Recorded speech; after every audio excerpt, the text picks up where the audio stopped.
పాపం కళ్ళనీళ్లు పెట్టుకునేటువంటి పరిస్థితి. ఇట్లా ఎంతమంది ఎన్ని రకాలుగా ఇబ్బంది పడతా ఉన్నారు అంటే ఈ ప్రభుత్వం ఒక పిచ్చి నిర్ణయం వల్ల. నేను రేవంత్ రెడ్డిని కూడా అడుగుతా ఉన్నా, నీకు తెలియదా అధికారులు తప్పని చేతులు దులుపుకుంటున్నావు? చిన్న చిన్న దానికి విజిలెన్స్ ఎంక్వైరీ, సిఐడి ఎంక్వైరీల మీద ఎంక్వైరీలు వేస్తావే. మా మల్లన్నను తిప్పలు పెడుతున్నావు, మా లక్ష్మారెడ్డిని తిప్పలు పెడుతున్నావు, మా పల్లా రాజేశ్వరరెడ్డిని తిప్పలు పెడుతున్నావు. మరి ఇన్ని లక్షల మంది ప్రజల్ని ఇబ్బంది పెట్టే ఈ తుగ్లక్ నిర్ణయం ఎవడు తీసుకున్నాడో వాని మీద చర్య తీసుకోవాల్సిన అవసరం లేదా? నీ మంత్రి కోమటిరెడ్డి వెంకటరెడ్డే చెప్పిండు మొన్న, ఉన్నది ఉన్నట్టు చెప్తాడు, ఆయన కడుపులో దాచుకునే రకం కాదు. ఏం చెప్పిండు వెంకటరెడ్డి గారు? మా యాదాద్రి జిల్లాలో 40,000 ఎకరాలు నిషేధిత జాబితాలో పెట్టారని 4 నెలల కిందనే రేవంత్ రెడ్డికి నేను చెప్పినా అన్నాడు. మరి నీకు 4 నెలల కిందనే తెలుసు కదా, నీ మంత్రే నీకు చెప్పిండు 4 నెలల కింద. ఒక్క చిన్న యాదాద్రి జిల్లా, 33 జిల్లాలున్న తెలంగాణలో ఒక్క యాదాద్రి జిల్లాలోనే 40,000 ఎకరాలు నిషేధిత జాబితాలో పెట్టిందంటే ఒక ముఖ్యమంత్రి రివ్యూ చేసి దీన్ని పరిష్కరించాల్సిన బాధ్యత నీకు లేదా? అంటే మీరిద్దరు కుమ్మక్కైంది. A1 Revanth Reddy, A2 Ponguleti Srinivasa Reddy. మీరిద్దరు కలిసి 30% వసూళ్లు చేస్తుంది కనుకనే ఈ సమస్య ఇంత దూరం వచ్చింది. నీకు ఎప్పుడైతే కోమటిరెడ్డి గారు 4 నెలల కింద చెప్పిండో ఆ రోజే నువ్వు నిర్ణయం తీసుకొని ఉంటే, ఆ రోజే రివ్యూ చేసి అధికారులను హెచ్చరించి ఉంటే ఈ ప్రజలు రోడ్ల మీదకి రావాల్సిన అవసరం ఉండేదా అని నేను అడుగుతా ఉన్నా. ఇలా ప్రజల్ని ఇబ్బంది పెట్టా ఉన్నారు మీరు అనవసరంగా. ఆనాడు కేసీఆర్ గారు ప్రజలకు మేలు జరగాలని చెప్పి ప్రజల కోసం ఎన్నో కార్యక్రమాలు చేసినారు. కానీ ఈ ప్రభుత్వం వచ్చిన తర్వాత రకరకాల సమస్యలు సృష్టిస్తూ ఇవాళ ఇబ్బందులు సృష్టిస్తా ఉన్నారు. నేను ఈ 3 కాలనీల గురించి, ఈ 3 కాలనీలే కాదు, రాష్ట్ర వ్యాప్తంగా నిషేధిత జాబితాలో భూములు పడి ఇబ్బందులు పడుతున్న ప్రజల పక్షాన ఈ ప్రభుత్వానికి సూటిగా ఒకటే చెప్పదలుచుకున్నా, తక్షణమే ఈ సమస్య పరిష్కరిస్తారా, ప్రజల పాదాల కింద నలిగిపోతారా తేల్చుకోవాలని చెప్పి కూడా ఈ ప్రభుత్వాన్ని నేను హెచ్చరిస్తా ఉన్నా. ఇలా ఢిల్లీలో ఏమైందో మనం చూసినాం.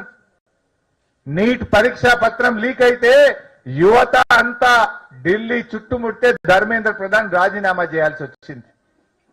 ఇప్పుడే ప్రజలు రోడ్ల మీదకి వచ్చే పరిస్థితి వచ్చింది. నువ్వు ఇంతకాలం నువ్వు స్కాములు చేసినా, అవినీతి చేసినా ప్రజలు భరించిండ్రు, ఓపిక్గా టైం కోసం ఎదురు చూసిండ్రు. కానీ ఇలా పరిస్థితి ఏంటంటే ప్రజల ఆస్తులు లాక్కునే పరిస్థితి వచ్చింది. ప్రజలు తమకు ఎంతో కష్టపడి జీవితమే ఈ ఇల్లు అని చెప్పి ఒక ఇల్లును ఒక కళలాగా ఎంతో కష్టపడి చేసుకుంటారు. ఇవాళ వాళ్ళు పొంగులేటి, రేవంత్ రెడ్డి ఇద్దరు ఒక మాట చెప్తుంటారు, మేము రియల్ ఎస్టేట్ వ్యాపారులు. రేవంత్ రెడ్డి మాట్లాడితే రియల్ ఎస్టేట్ నాకు బాగా తెలుసు అంటాడు. పొంగులేటి శ్రీనివాసరెడ్డి బాగా కాలనీలు కడుతుండు, అపార్ట్మెంట్లు కడుతుండు హైదరాబాద్ లో, ఆయన కూడా ఒక రియల్ ఎస్టేట్ వ్యాపారి.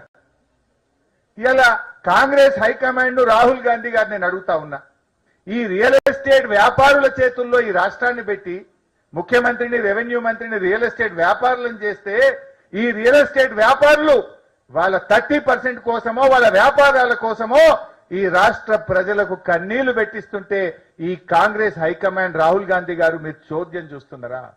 మీకు బాధ్యత లేదా రాహుల్ గాంధీ గారు? ఈ రాష్ట్రంలో ఇన్ని లక్షల మంది హైదరాబాద్ లో ప్రజలు బాధపడుతుంటే మీ హైకమాండ్, మీ కాంగ్రెస్ పార్టీ మరి వీళ్ళను గట్టిగా మొట్టికాయ వేసి సరి చేయించాల్సిన బాధ్యత ఇలా కాంగ్రెస్ హైకమాండ్ కు ఉందా లేదా అని చెప్పి కూడా నేను అడుగుతా ఉన్నా. వాళ్ళు అనుకుంటున్నారు మాకు రియల్ ఎస్టేట్ బాగా తెలుసని. మీ ఇద్దరికి రియల్ ఎస్టేట్ తెలియవచ్చు, కానీ బీఆర్ఎస్ పార్టీ నాయకులకు పోరాటాలు బాగా తెలుసు, మెడలు వంచడం బాగా తెలుసు. ప్రజల కోసం మేలు చేయడానికి ఆనాడు కేసీఆర్ 14 ఏళ్లు పోరాడిండు, ఢిల్లీ మెడలు వంచి తెలంగాణ తెచ్చిండు. ఇవాళ మీరు కూడా మంచి మాట కొద్దీ ప్రజలకు ఇబ్బందులు తొలగించండి. నీకు 15 రోజులు పడుతుంది, నెల రోజులు పడుతుంది, దరఖాస్తులు పెట్టుండ్రి, సొప్పేయండ్రి, 30% ఇయ్యండ్రి, ఈ దుకాన్లు బంద్ చేయండి. తప్పు మీది. ప్రజలు రోడ్ల మీదకి రాకముందే, ప్రజలు తిరగబడక ముందే ఈ సమస్యను వెంటనే పరిష్కరించాలని ఈ 3 కాలనీల పక్షాన నేను ఈ ప్రభుత్వాన్ని కోరుతా ఉన్నా. మీరు కూడా ధైర్యంగా ఉండండి. గౌరవనీయులు మా మల్లన్న గాని, మా లక్ష్మారెడ్డి గారు గాని, మేమందరం కూడా మీ పక్షాన ఉంటాం. డెఫినెట్ గా ఈ ప్రభుత్వం తీస్తుంది. తీయకపోతే ఎంత దూరమైనా పోతాం.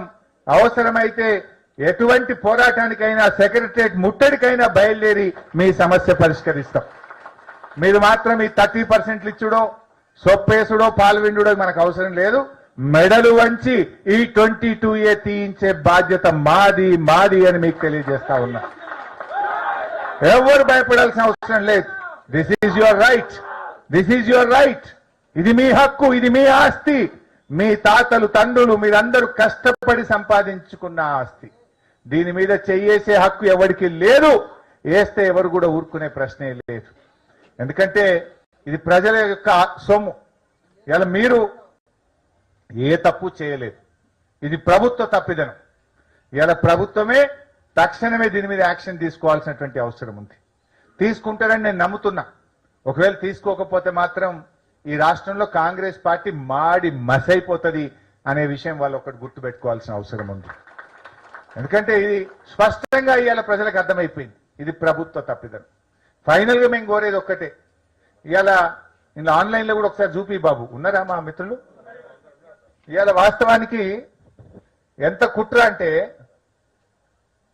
భూభారతిలో నిషేధిత భూముల జాబితా కనబడకుండా మాయం చేసేసిండ్రు. మొన్నటిదాకా భూభారతిలో చూస్తే ఏముంటుండే, ప్రతి భూమి కూడా పేరు కనబడేది, ఆస్తి ఎవరిదో కనబడేది.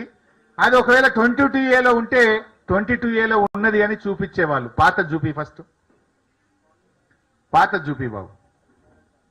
ప్రశాంత్ పెట్టిందా? ఎస్, ఇది పాతది. గతంలో ఏ వ్యక్తి అయినా, ఏ పౌరుడైనా ఈ రాష్ట్రంలో డైరెక్ట్ గా మనం భూభారతి పోర్టల్కి పోయి చూసుకుంటే ఈ ఆస్తి ఎవరిది, మీదైతే మీ పేరు, ఒకవేళ నిషేధిత జాబితాలో ఉంటే ఈ భూమి నిషేధిత జాబితాలో ఉందని ఎవరైనా చూసుకునే అవకాశం ఉండే. కానీ ఇప్పుడు తప్పు చేసిండ్రు. ఇప్పుడు మొత్తం పోర్టలే మాయం చేసిండ్రు. ఇప్పుడున్నది చూడండి. ఇక ఇప్పుడు ఆడికి పోతే ఏమైతుంది, this site is under review. మాయం చేసి పడేసిండ్రు. తప్పు చేయకపోతే సైట్ ఎందుకు మాయమైంది అని నేను అడుగుతా ఉన్నా. ఎందుకు రాత్రికి రాత్రి భూభారతి పోర్టల్ ను బ్లాక్ చేసిండ్రో ఈ రాష్ట్ర ప్రజలకు సమాధానం చెప్పాలని చెప్పి కూడా ఈరోజు నేను డిమాండ్ చేస్తా ఉన్నా. పోర్టల్ మాయమైపోయింది. రాష్ట్రంలో ఎవరైనా డైరెక్ట్ గా చూసుకునే యాక్సెస్ ఉండేది. ఏ భూమి ఎవరిది, ఈ సర్వే నంబర్ ఎవరిది, ఈ ఇల్లు ఎవరిది, ఈ ఎకరా భూమి ఎవరిదో చూసుకునే హక్కు ఉండేది. కానీ ఇప్పుడు రాత్రికి రాత్రి దాన్ని బ్లాక్ చేసిపోయింది. మొత్తం హైదరాబాద్ నగరమే మాయమైపోయింది భూభారతిలో. హైదరాబాద్ సిటీ యొక్క వివరాలే భూభారతిలో డౌన్లోడ్ చేసి పడేసిండ్రు. అంటే ఏం జరుగుతా ఉంది ఈ రాష్ట్రంలో? అంటే దీని పేరు మీద ఏమైనా అసలైన గవర్నమెంట్ ల్యాండ్లు కూడా కొట్టేసే కుట్ర చేస్తుండ్రా? CS14, CS7 ల్యాండ్లు కొట్టేసే కుట్ర జరుగుతుందా అనే అనుమానం కూడా జరుగుతూ ఉంది. ఇటు ప్రజల్ని కోసపెడుతున్నారు, ఈ పేరు మీద పోర్టలే మాయం